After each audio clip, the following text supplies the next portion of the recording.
Hi, I'm Rita Voit. I am the founder of Heroes Academy for the Gifted. I didn't really start Heroes with the ideal of forming a business. I started Heroes as a mother looking for programs for my son. I have 3 kids. Each one of them are exceptionally gifted in different areas. But my youngest son had special problems. He was brilliant to the degree that it was very hard for him to relate to other kids his age. When he was 8 years old, he asked me, "Mom, is there anybody else in the world like me?" And as a mother, what I heard was a little boy who really wasn't able to connect with something. And as a mother, that broke my heart. And so I started a quest to try and find other kids like him to connect with. I sometimes would read in the newspaper about some child somewhere that was starting college at some crazy age, these newspaper articles about prodigies, and I would write to the writers and say, "Could you please give my phone number to the mom of the child in your story, because I have a kid that really wants to find somebody else like him. He feels like he's an alien." When he was 10 years old, Ryan took the SAT in the hopes that he could join a group called SET, which is a subset of Johns Hopkins CTY, in the hopes that maybe there he would find another kid like him. He came really close. He got 680 on the math SAT and 530 on the verbal, which is extraordinary for a 10-year-old. But Ryan cried for a day because he knew that that wasn't high enough to get in the SET, which was really his dream. So I called Michelle Moratori, who was the director of SET at the time, and I said, "You know, Ryan, you've met Ryan. Surely 680 on the SAT at 10 is extraordinary as 700 by the time you're 13. Well, being a university and a bureaucracy, you have to check off boxes, so he couldn't qualify for SET, but we came up with a plan. Because I'm really good at coming up with plans to figure out how to work things out, because moms who have kids with special needs, that's what we do. So we figured, well, Ryan couldn't really be a member of SET, but if I happen to make my home available to have a social event for all the kids who were members of SET, well, we weren't really members of SET, but you know, we could open up our house and she could send out an email to everybody to say that some random person was willing to open up their house to let these people come over." And so that's what we did. In 2007, we had our first event of what eventually became Heroes. And I was amazed at how far these people traveled. People that traveled from Connecticut and New York and DC and Maryland. But then when I thought about it, I said, surely I would have done that. I tried very hard to make a connection with a mother from a newspaper article that was on the West Coast. And if I could have found her, I would have flown to the West Coast to have met another mother who had another kid that I thought my son could relate to. And that was the beginning of Heroes. Ryan took his first class at Rutgers University during the following winter. He finished 6 credits in 3 weeks, which meant he was in classes for 6 to 7 hours a day, 5 days a week.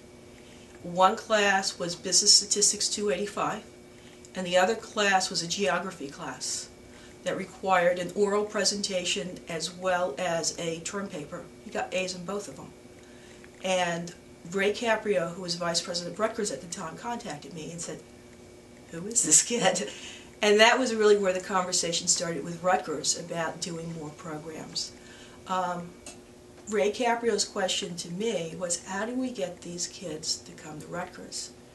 And my answer to Ray was, if you're going to make these kids who can break 700 on the SAT when they're 12 and 13 years old, you're going to make them finish 13 years of college before you open your doors to them, they're not coming to Rutgers. They're going to Harvard. They're going to MIT. But if you take these kids who can no longer be accommodated in their school in math or science or a particular subject, and you open your doors to them when they're too young to move away to college, but their schools can't accommodate them in a subject area, these kids will come. And I will help you find these kids. And that's what I did. I really started this off really as a mom trying to help connect these kids with resources that they needed, meeting some of their social needs, I was a member of the school board at the time, and I really thought that I would be able to do things with the school district to try and accommodate these children.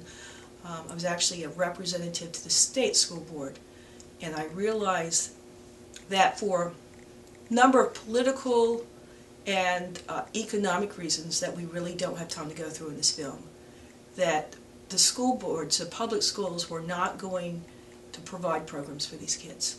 That if we wanted programs for these children, then we as parents were going to have to create them, and we were going to have to fund them. So my goal for the next few years was to be able to collect parents together and try to collectively get them to help create programs for these kids, social programs as well as opening programs in the academic programs for them. That was for about 4 or 5 years we worked on trying to get the parents involved with that. The problem is parents each want to look at one thing in particular instead of looking at the whole picture. They're not interested in programs that might help another child. They just want things for their own child. So about 2 years ago, my daughter Danielle approached me and said, "Mom, we've been doing this for years." At this point we had about 27,000 users in our website. We had been doing the annual conference with Rutgers for about 6 years. We were drawing over 100 students per year at these conferences. So it had gotten quite big, and it had gotten to the point we had created some scholarship programs that we were putting in over 40 hours a week doing this strictly as volunteers. She said, "Mom, I think that what we're doing is very, very important, and I think we need to continue doing this, but I can't continue doing this strictly as a volunteer. I need to pay my rent. And but I really think that this is important, and I really want to be able to create a school that my daughter can go to when she is old enough to start kindergarten." And I looked at her and she says, "It's okay. About 15 years before this daughter is old enough for kindergarten." I thought, "I can do that in 15 years. No surprises, right?" So this is what we did. A year and a half ago, I made a very dramatic decision. I looked at it and I said, if we're going to have a school for gifted children in this state, it's not going to come from government funds. It's not going to come from from private funds. It's going to come if I create it, because nobody else is going to create it.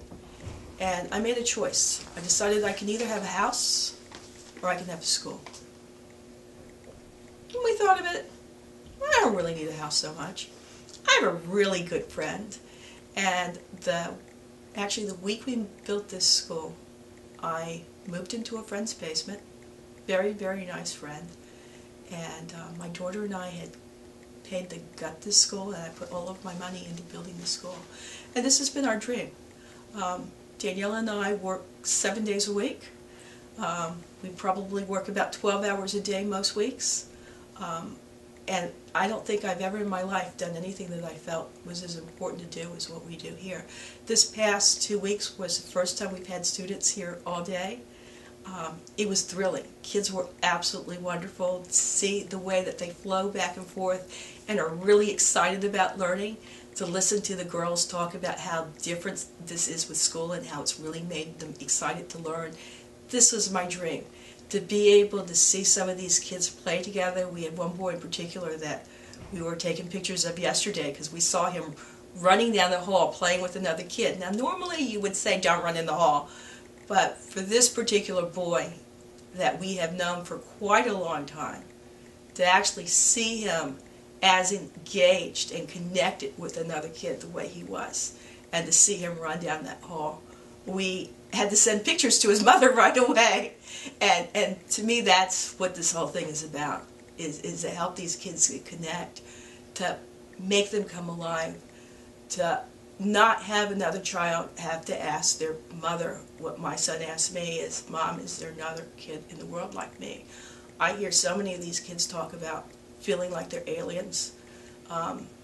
Everybody wants to have somebody that they can talk to about that thing that they really find fascinating to them, where their passion is. We just recently had a class on string theory and quantum physics. It's really hard when you're 12 years old to find another kid who really thinks it's cool to talk about string theory. These kids were able to come here and find that, and that was our dream, and I think we're seeing that dream come true, and I feel that I'm really lucky to have that.